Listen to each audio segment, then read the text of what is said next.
Hello hi friends అందరికీ. ఇప్పుడు మన దేశంలో ఆగస్టు 15 ఓకే, ఆగస్టు 15 రోజున మనకి స్వాతంత్రం వచ్చిందని చెప్పి మనం ఏం చేస్తున్నామంటే వేడుకలు చేసుకుంటున్నాం.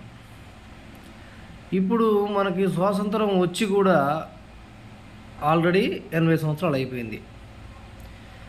మనకి స్వాతంత్రం ఎందుకు వచ్చింది, దేనికోసం వచ్చింది అనే ఒక పాయింట్ చూస్తే, ఆనాడు ఉన్నటువంటి బ్రిటిషర్లు 200 ఏళ్ళు మనపై పరిపాలన చేశారు.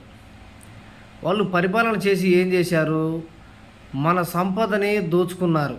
ఓకే, మన సంపదని దోచుకున్నారని చెప్పి ఆ రోజున ఎంతోమంది వీరులు తన ప్రాణాలను అర్పించి సమ్మెలు చేసి పోరాడి యుద్ధాలు చేసి బ్రిటిషర్లపై ఒత్తిడి తీసుకొచ్చి మన దేశానికి స్వతంత్రం తీసుకొచ్చారు.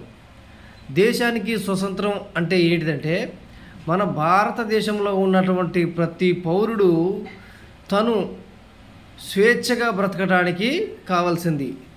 తను చేసిన కష్టము తను తినగలగాలి, తన ఫ్యామిలీకి పెట్టగలగాలి. వాళ్ళు తన శరీరాలను కాపాడుకొని తన కుటుంబాలని బలపరుచుకోవటానికే ఈ స్వాతంత్రం తీసుకున్నాం. స్వాతంత్రం ఆ రోజు మనకు వచ్చేసింది. ఓకేనా, బ్రిటిషర్ల కాచి మనం తీసుకొచ్చుకున్నాం. అయితే ఇప్పుడు ఈరోజు చాలామంది కూడా స్వాతంత్ర పండగ వేడుకలకి వెళ్తున్నాం. ఆగస్టు 15 నాడు వెళ్తున్నాం. వెళ్ళి జెండాకి సెల్యూట్ చేసి జనగణమన పాడుతున్నాం. ఈ జనగణమన పాడుతున్న ప్రతి ఒక్కళ్ళు ఒకసారి మీ హృదయాలను మీరు పరిశీలించుకోండి.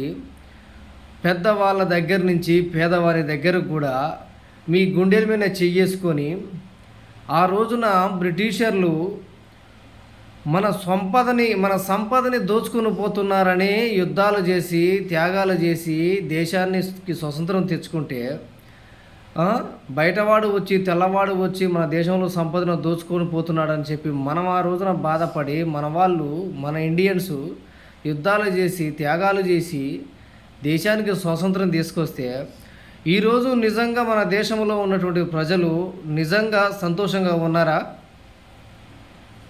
నేను ఒక మాట అడుగుతున్నాను. ప్రధాని కానించి మొదలు పెట్టుకుంటే ఎమ్మెల్యేలు, ఎంపీలు, రాష్ట్రపతులు, ఐఏఎస్లు, ఐపీఎస్లు, ఎస్పీలు, డిఎస్పీలు, ఎస్ఐలు, కానిస్టేబుళ్ళు, ఇంకా గవర్నమెంట్ ఉద్యోగులు, విలేజ్లో చేసేటువంటి గవర్నమెంట్ ఉద్యోగులు, మండలాల్లో చేసినటువంటి మండల ఉద్యోగులు, జిల్లాల్లో చేసేటటువంటి జిల్లా ఉద్యోగులు, నిజంగా మీరు మీ పక్కల వారి దగ్గర దోచుకోకుండా మీ డ్యూటీలు మీరు సరిగా చేస్తున్నారా?